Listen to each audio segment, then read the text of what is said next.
Hello, I hope you're doing well. I want to share my winter knitting plans today. It's one of my favourite things about the change in seasons is getting to see which holes in my wardrobe I can fill by knitting new things and shopping for new patterns and new yarns. I recently made a pretty big purchase at Wool Warehouse. It arrived the other day. The yarn is currently lying all over my floor. I have decided on a bunch of patterns that I want to make.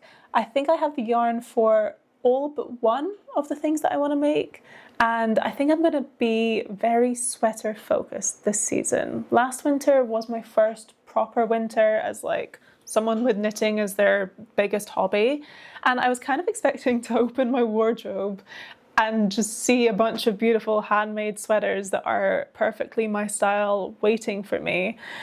But actually, I only have 3 sweaters that I've made that I really vibe with. So I'm still wearing my store-bought sweaters a lot more than I'm wearing my hand-knit sweaters. And I would love for that ratio to change a little bit. I also want to use up some yarn in my stash that I have been just letting sit around, which is not really my style. I want to use it up. And I am also embracing the beige life, the grey life, the neutrals life. In fact, we'll start off with my first and only colourful project that I'm going to be doing this season, and then if you're a really colourful knitter, maybe the rest of it won't be for you. I know it's not the most visually appealing, but for me, style-wise, I want to be making stuff that I want to wear, and you know what, I'm going to stop repeating myself soon. I think I've started saying this in every video that I'm apologizing for how much I love wearing grey. I'm going to own that. I love wearing grey, and we all know it, and you won't hear it from me again. Thank you. Okay, so we're making something red. First, this is some yarn that I had left over from a colourful cardigan that I made in collaboration with Hobby last February. This is alpaca silk. This is 70% alpaca, 30% silk. It's a fingering weight yarn, and it is in colour number 26. I have 3 balls of this. I was recently looking back at my 2025 knitting mood board that I made at the start of the year to see how much of it I've stayed true to, and it's actually I was consistent with that. I've actually made the vast majority of things on that list. But one thing that I didn't get around to making was a pair of tabby mittens. So trigger finger mittens, where you have a glove bit for the thumb and a glove bit for your index finger, and then these 3 fingers are in a little mitten bit. I love the look of tabby boots. I will not be buying a pair of tabby boots because I only wear very comfortable trainers. But I love ugly shoes, and I think that extends to ugly mittens. Although I don't actually think any of it looks ugly at all, but I know some people beg to differ. I think this will be a really nice use of this yarn because this is a sort of very Christmassy, wintry colour, and I don't think that I would use this for much else because it's not really, it kind of makes me look a bit pale, this shade of red. So having it be a bit further away, having it be on my hands, I think will make sure that it gets actually worn. I haven't actually picked out a pattern for these yet. There seems to be quite a few floating around.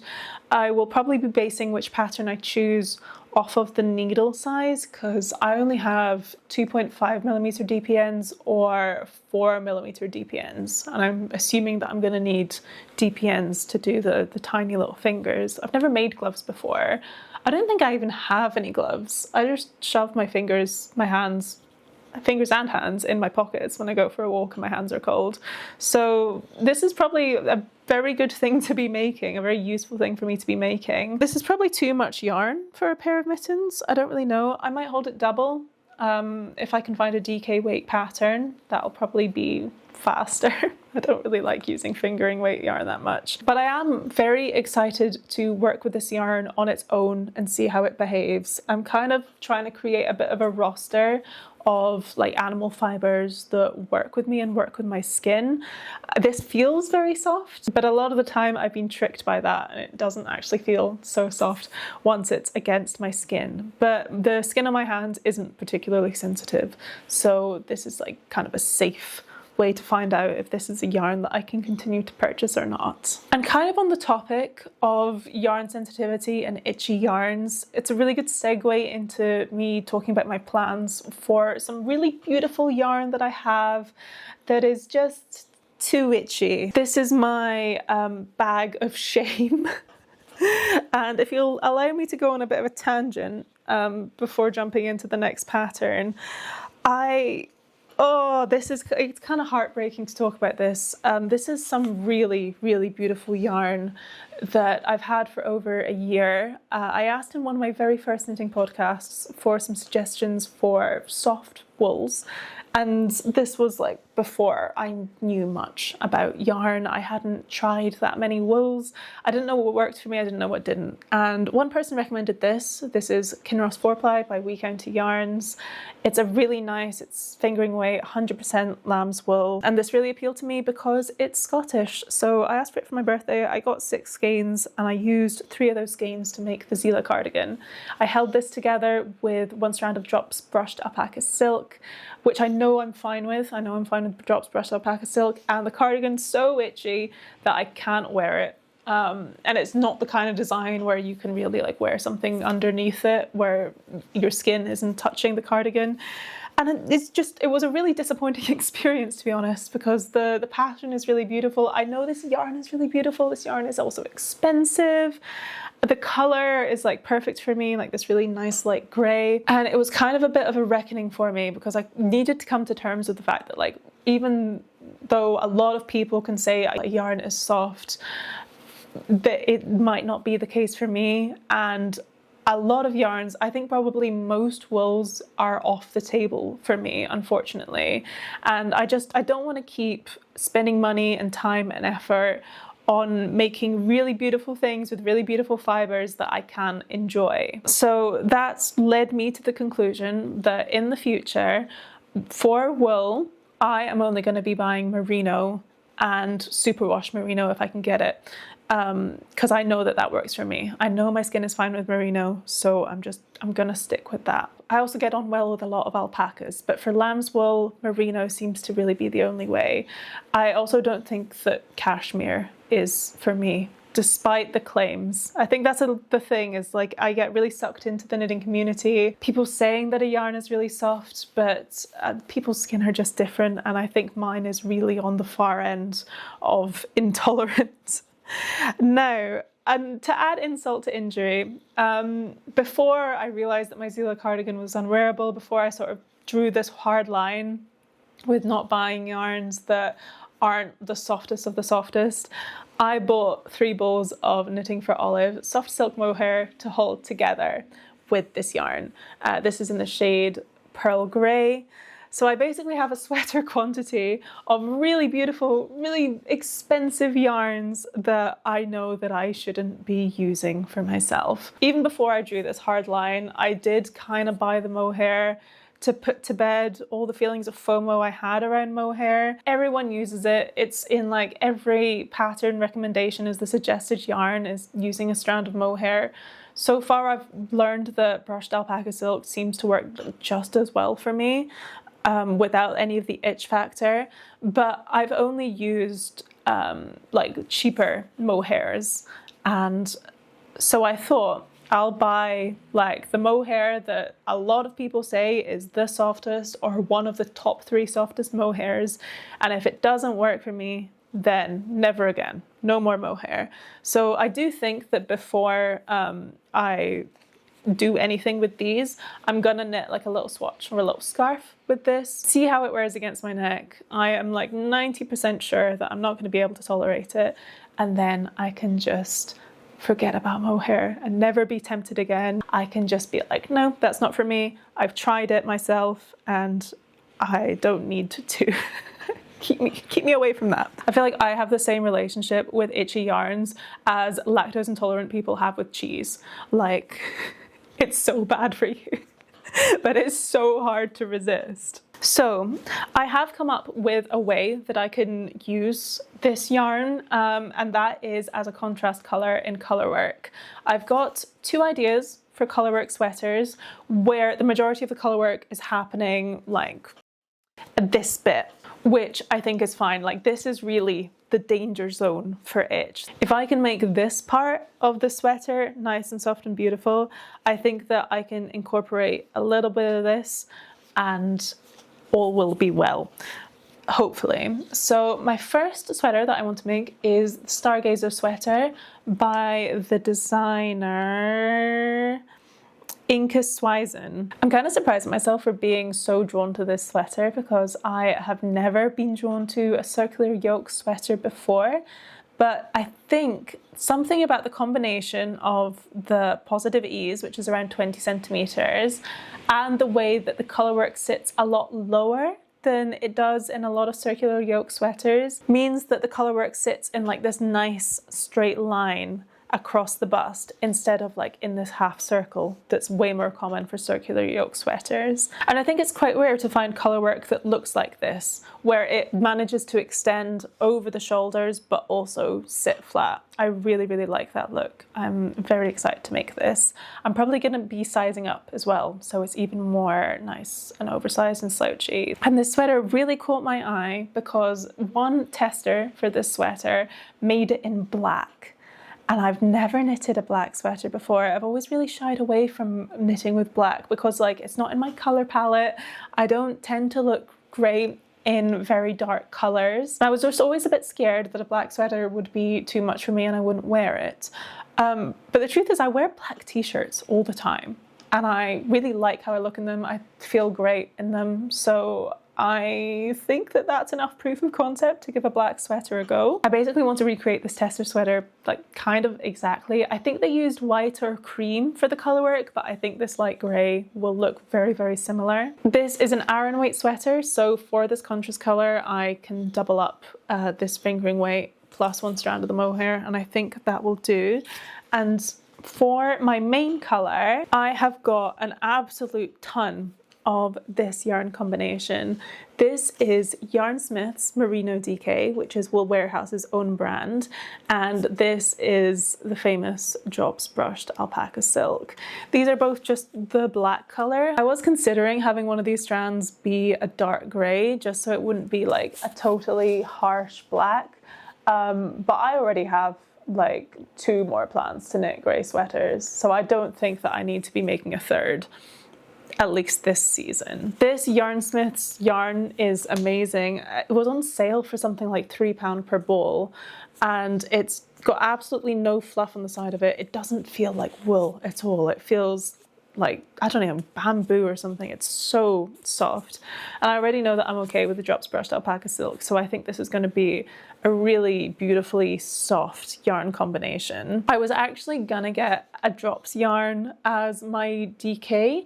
I was going to get the Drops Cotton Merino, but I was looking on Ravelry and a lot of the comments said that that yarn bleeds. So I just, you know, for a colourwork sweater, we can't be having that. So I'm trying out the Yarnsmiths. I'm hoping that this is going to be great, because if it is, I can just use this combo to make every sweater ever, because it's a really affordable combination. I got 7 balls of the Yarnsmiths yarn, which cost me £21, and I got 6 balls of the alpaca silk, which cost me £17.40.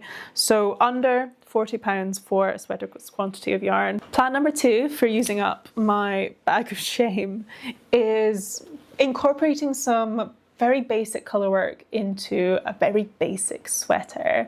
I mentioned in my 2025 knitting mood board again that I wanted to knit something plain. Like, I very rarely make plain basic sweaters. I think I only made 2 and 1 turned out badly, so I only have 1. And there's so many beautiful sweater patterns out there that I would like to try. I'm especially very drawn to the Lakes Pullover by Ozetta. That's very high on my list. But my store-bought sweaters are all really plain.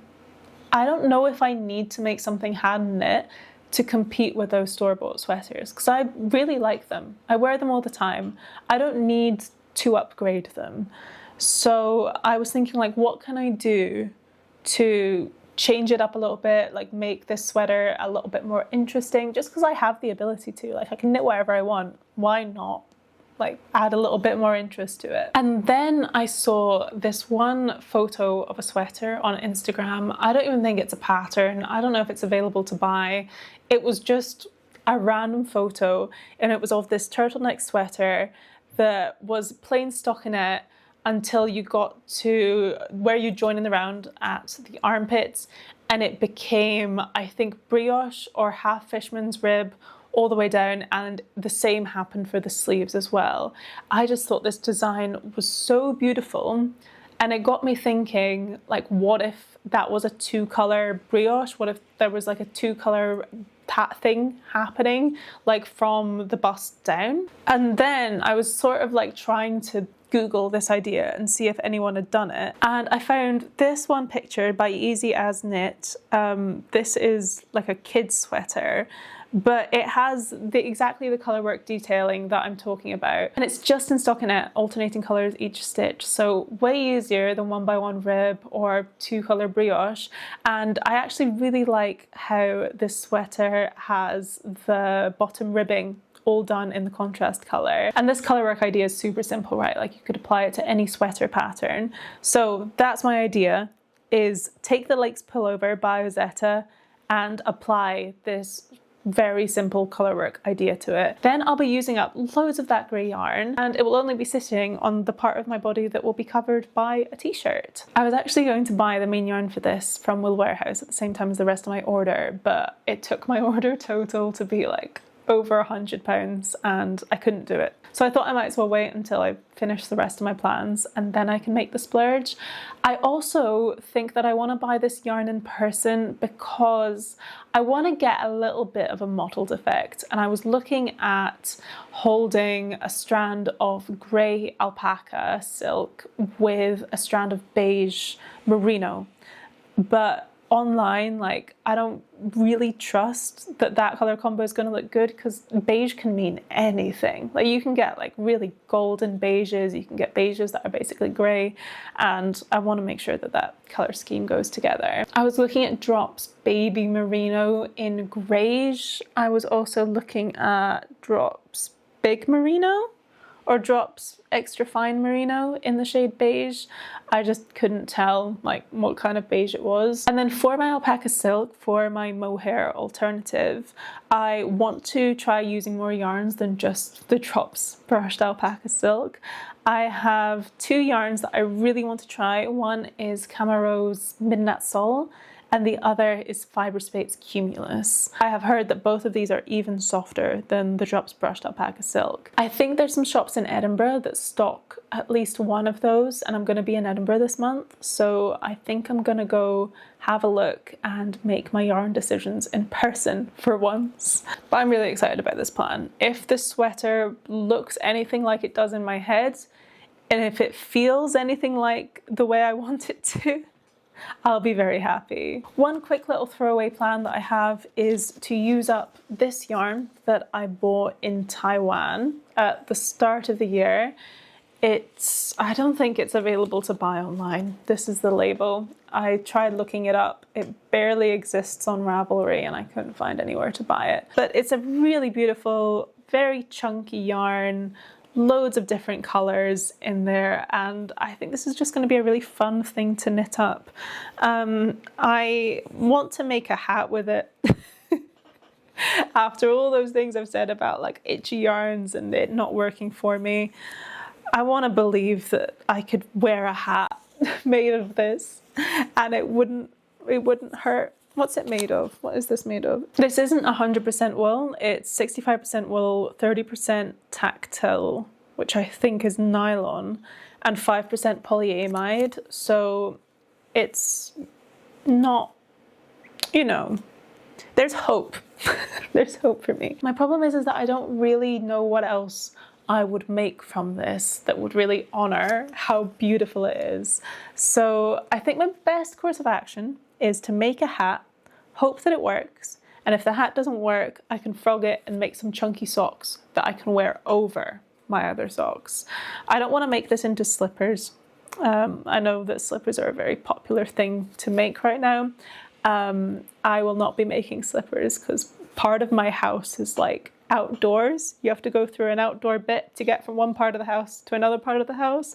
So my slippers need to have like solid bottoms to them. My last two plans, I think I did mention that I wanted to make in the autumn, but back then they were still very much like in the ideas phase. Now I think I've honed each idea down into exactly what I want to make, and I have the yarn for them. So I remember distinctly in the autumn mentioning that I wanted to make some sort of two-color colorwork sweater or top. And I think that my idea with my lace pullover is going to partially satisfy that want.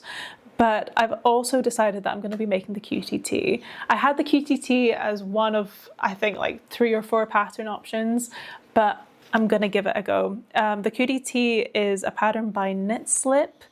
It initially, I think, didn't get the best reviews because it wasn't very thorough. But this summer it got updated. Apparently it has a lot more steps in it. I haven't yet bought the pattern, so I can't vouch for it myself yet, but I'm gonna give it a go. And I'm very excited for the colours that I've chosen to make this with. These have been on my knitting inspo radar for ages, like probably since the summer. And these are 2 shades of Drops Bell, which is a cotton linen viscose blend, one of my favourite affordable yarns to use. It's a DK weight. This is the colour Zinc, and I can't remember the name of this one, but it's colour number 22, like Rose Water or Rose Petal or something like that. And I think they just look amazing together.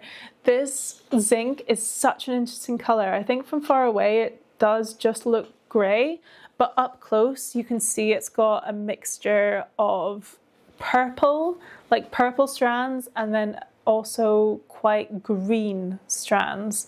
So it's got a lot of dimension to it.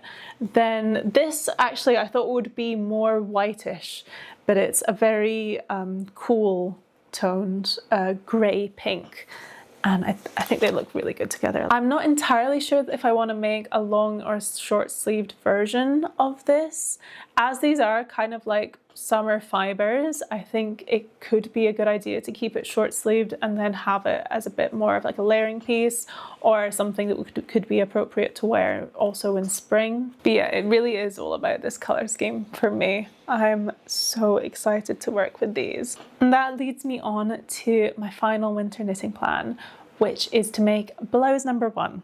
I've already made one blouse number 1 and I don't wear it because it's navy blue and makes me look really, really pale. So I'm making it in this dark grey colour instead. This is another of the Yarnsmith's Merino DK. This is one of the heathered colours. It's a very subtle heathering though. It's in the colour Stormy Sky, which is the darkest grey shade that they have. I got 4 balls of this, which I think is enough to make a small or medium blouse number 1. And this came out at only £13.20, which I think is crazy reasonably priced to be able to make like a merino tight-fitting sweater. I mentioned making another blouse number 1 in the autumn. At the time, I wanted to do some duplicate stitch olive green color work on the front and do like a butterfly motif, but I think because it's DK weight I couldn't get enough detail on the butterfly if I were to do it with knit. But I have some silver fabric paint. I also have some white fabric paint and some black fabric paint. So I'm gonna finish knitting this up and then I'm gonna try and paint like a really intricate sort of cyber sigilism type of butterfly onto this blouse number 1. I really like the idea of mixing handmade knits with fabric painting. I think it could give like a really cool and unique piece, but I haven't seen anyone else doing it, so I'm not entirely sure that it's going to work. But my idea is that like if it doesn't work, I can fix it with more duplicate stitch. Like I can duplicate stitch more yarn on top of my mistakes to cover it if need be. Hopefully it'll work out though. I will have to look up if the fabric paint works on wool first, but here's hoping. So yeah, that's all I'm gonna do this winter. Part of me is thinking that's not very much, but then again it is 3 whole sweaters plus extras. Thanks so much for hanging out with me today. I hope you have a lovely rest of your day and I'll see you soon. Bye.